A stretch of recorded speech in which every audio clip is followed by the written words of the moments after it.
Today I'll be doing a presentation on the Tempest Act 3, Scenes 1 through 3. I'm Zach. Hopefully your sound is on, so that way it's just not a bunch of words coming at you. And if you're on your phones during this, well, you're on your phones during this. Anyways, let's get started. Act 3, Scene 1. For those of you that haven't read or have no idea what is going on in this play, this is Ferdinand, and this is Miranda, and here are some logs. Now, Ferdinand is in love with his mistress, Miranda. Absolutely in love with her, and he's doing this work for her father to show that he loves her. And he says his work be boring and nasty to me, but I'm working for a mistress who makes me enjoy my labor. So obviously she's the motivation for his work and doing this. Miranda doesn't really like how hard he works for her, so she keeps offering her help and offering Ferdinand to sit down so that way she can help him. Well, little did they know, her father, Prospero, is kind of watching in the distance, unseen. And he goes, "Poor worm, thou art infected. This visitation shows it." So he's saying that he clearly sees, based on her actions and this conversation they're having, she's in love with this guy, Ferdinand. She says, "It would become me as well as it does you, and I should do it with much more ease, for my goodwill is to it, and yours is against it." So she's saying that you're tired, I'm not tired, I'm just as right and fit for the job as you, just let me do it. Let me do the job because I can do it. And it's going against nature because women typically don't do this hard physical work, which I found was really interesting from this quote in this play. And he goes, "No, noble mistress, 'tis fresh morning with me. When you are by at night, I do beseech you, chiefly that I might set it in my prayers. What is your name?" So he's saying that he's not tired.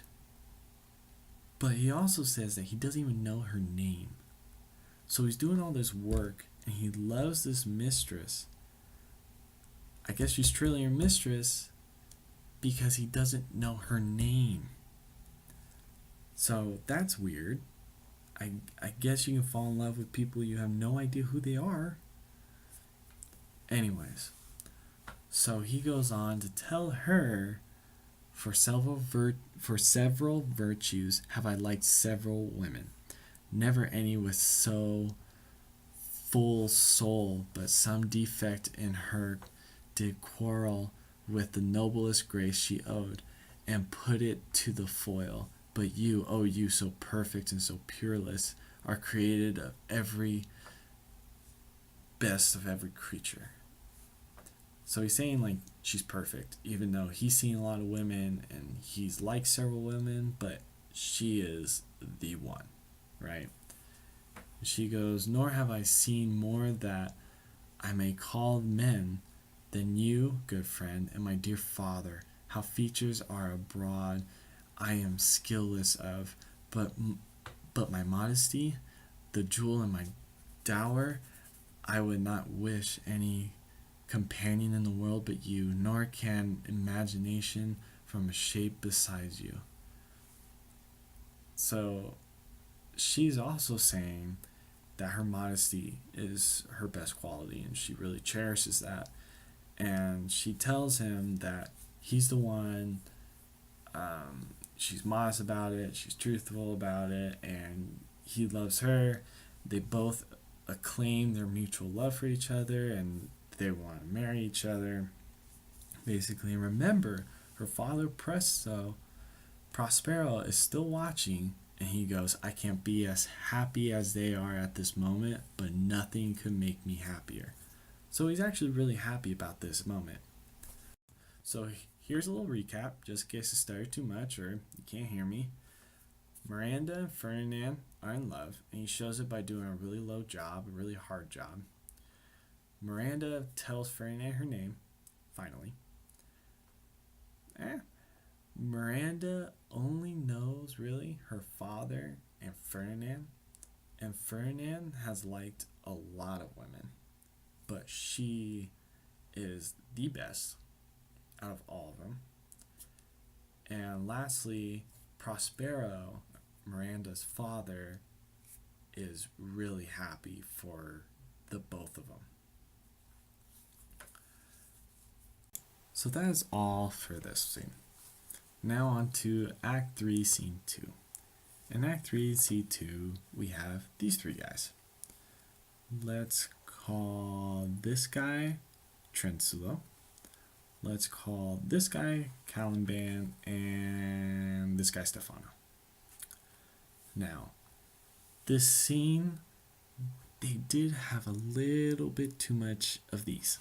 So they're drunk. They're pretty drunk in this scene. Anyways, so first thing that comes out of Stefano's mouth, really, as they're arguing back and forth, is, "Your lieutenant, if you list, he is no standard." Because, well, they're drunk. So, I mean, when you argue, when you're drunk, I think they just had no idea. So in response, Caliban turns to Stefano and he says, "How is your highness? Let me lick your shoe." He points to Trinslow and he's saying, like, "I'll never serve that guy. He's not courageous like you." So he's basically roasting Trinsulo. Then Caliban, I'm just going to call him Cal because his name for some reason is too hard for me to pronounce, get into a fight with Trinsulo.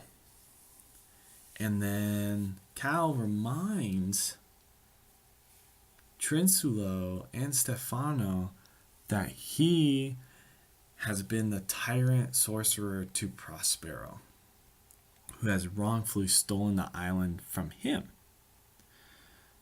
Meanwhile, Ariel, bet you didn't see her. She's sneaky.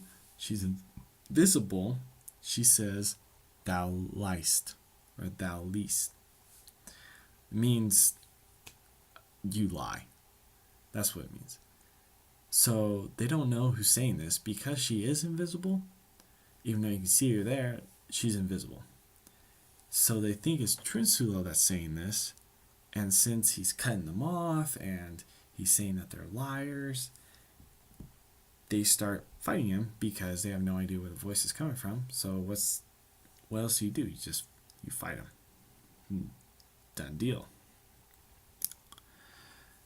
Then after they beat him up, Cal tells Stefano that they gotta kill Prospero. They gotta kill him to gain power of this island. And he's gonna lead him to Prospero's nap spot, and they're gonna get all his books. So I'm guessing just take all of his knowledge, so that way he's powerless, and then kill him. And Cal promised him pretty linens and other things that Prospero has in his house and all other stuff. So as they're getting ready to do this, Ariel starts playing this tune, starts playing this song, and two of the men, Trinsulo and Stefano, they get really scared and they're asking the heavens for forgiveness. But Cal is like, "There's noises everywhere, so stop being a woman, let's follow the noise, and we will get to Prospero and we'll kill him."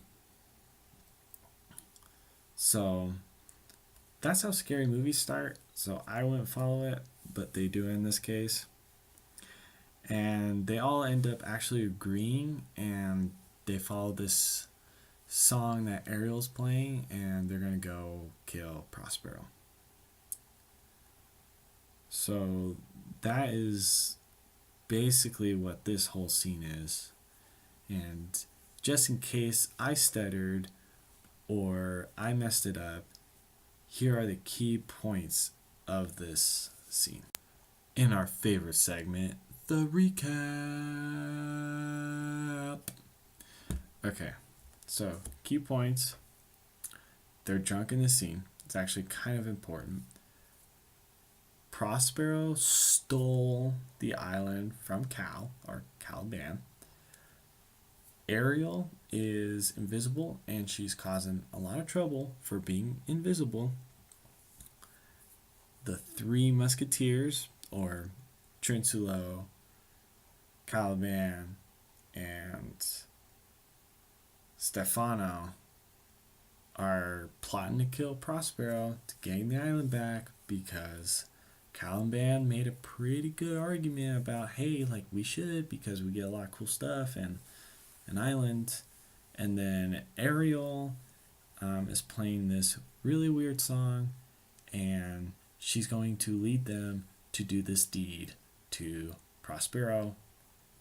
Poor guy. Enough of that. Let's move on to the next scene and final scene for this presentation. So now we're on to Act 3, Scene 3. Now, you guys are probably tired of hearing my voice, and I feel really awkward making a video for this presentation instead of actually being in class and presenting it. So here's a video of Act 3, Scene 3. Enjoy.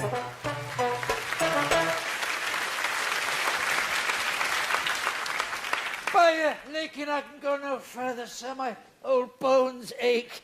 Here's a maze trod in detail, forthright and meanders. By your patience, I needs must rest me. Oh, Lord, I cannot blame thee, who am myself attached with weariness to the dulling of my spirits. Sit down and rest, even here. I will put off my hope and keep it no longer for my flatterer.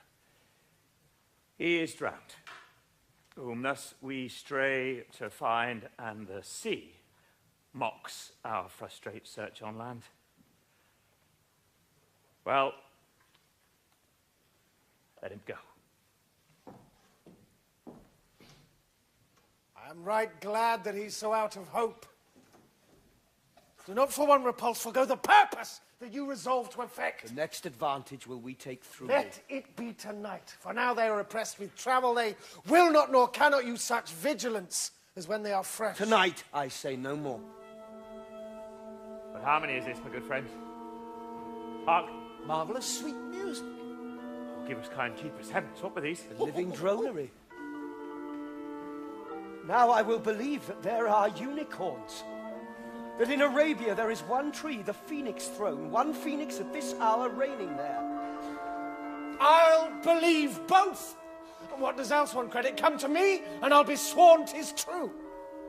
Travellers ne'er did lie, though fools at home condemn 'em. If in Naples I should report this now, would they believe me? If I should say I saw such islanders, for certes these are people of the island who, though they are of monstrous shape, yet note their manners a more gentle kind than of our human generation, you shall find. Many, nay, almost any.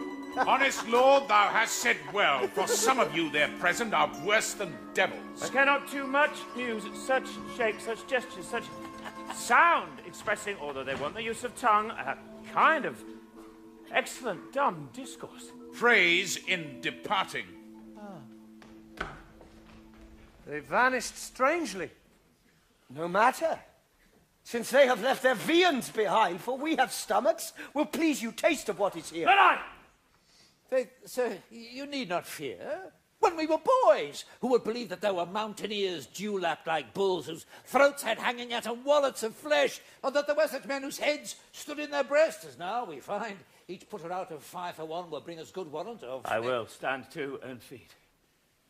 Although my last, no matter, since I feel the best is past. Brother, my lord the Duke, stand to and do as we.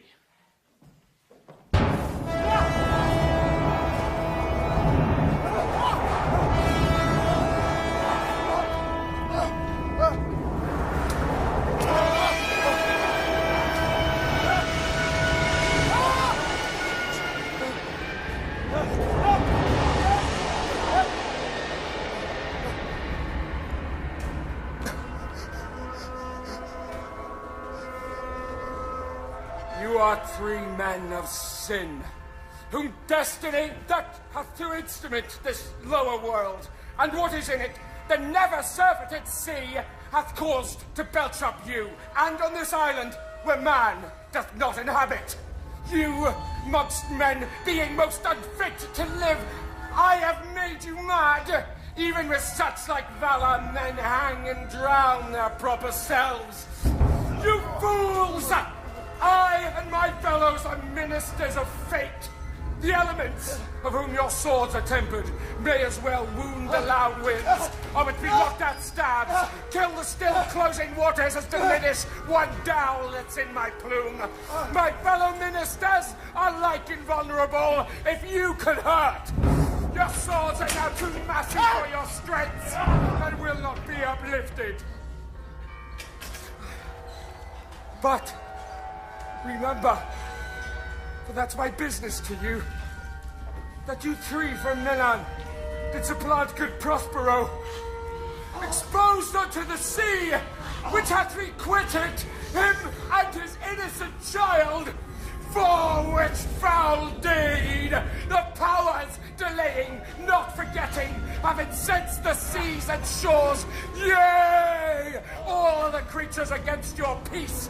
Thee of thy son, Alonso, they have bereft, and do pronounce by me lingering perdition, worse than any death can be at once, shall step by step attend you in your ways, whose wraths to guard you from, which here, in this most desolate isle, else falls upon your heads, is nothing but heart's sorrow and a clear life ensuing.